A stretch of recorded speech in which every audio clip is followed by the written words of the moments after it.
गांव के एक छोटे से कोने में एक गरीब लस्सी वाली रहती थी। उसका नाम माया था। माया के पति की मृत्यु कई साल पहले हो चुकी थी और उसका एक छोटा बेटा था, गोपाल।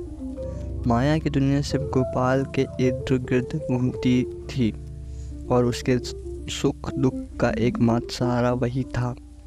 माया हर सुबह जल्दी उठती और अपनी छोटी सी दुकान को सजाती। उसका छोटा सा ठेला गांव के मुख्य चौराहे पर वह अपने हाथों से ताज़ी दही बनाती और उसमें अद्भुत स्वाद की लस्सी तैयार करती। गांव के लोग उसकी लस्सी के बड़े प्रशंसक थे। उसकी लस्सी पीकर लोगों को ऐसा लगता जैसे उन्हें कोई अमृत मिल गया हो। लेकिन माया की जीवन में संघर्ष कम नहीं थे। कई बार उसका ठेला बिकता नहीं और उसे निराश हाथ लगते, पर माया ने कभी हार नहीं मानी। वह हमेशा अपने बेटे गोपाल को शिक्षा देने का सपना देखती थी। वह चाहती थी कि गोपाल पढ़ लिख कर बड़ा आदमी बने और उनके इस गरीबी से बाहर निकाल सके। एक दिन गांव में एक बड़ा उत्सव था। दूर दूर से लोग इस उत्सव में शामिल होने आ गए। माया ने सोचा कि यह अच्छा मौका है अपनी लस्सी बेचने का। उसने अपनी पूरी ताकत लगा दी और स्वादिष्ट लस्सी तैयार की। उत्सव में उसकी लस्सी की धूम मच गई। हर कोई उसकी लस्सी का स्वाद चखना चाहता था। उसके ठेले पर भीड़ लग गई और देखते ही देखते उसकी सारी लस्सी बिक गई। उसी उत्सव में एक शहर का बड़ा व्यापारी भी आया हुआ था। उसने माया की लस्सी का स्वाद चखा और प्रभावित हुआ। मैं माया से पूछा, आपकी लस्सी का स्वाद इतना अच्छा कैसे है?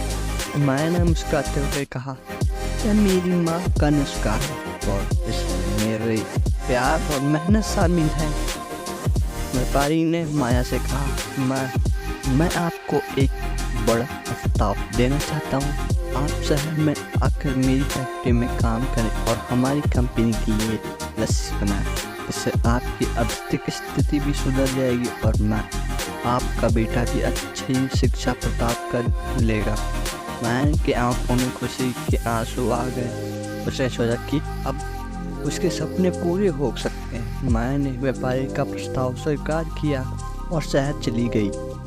वहाँ उसने अपने हुनर से सभी को प्रभावित किया और उसकी बनाई लस्सी की मांग बढ़ती गई और धीरे धीरे अब पैर जमा पाई। गोपाल भी अब अच्छे स्कूल में पढ़ने लगा और माया को गर्व होने लगा कि उसकी मेहनत रंग गई।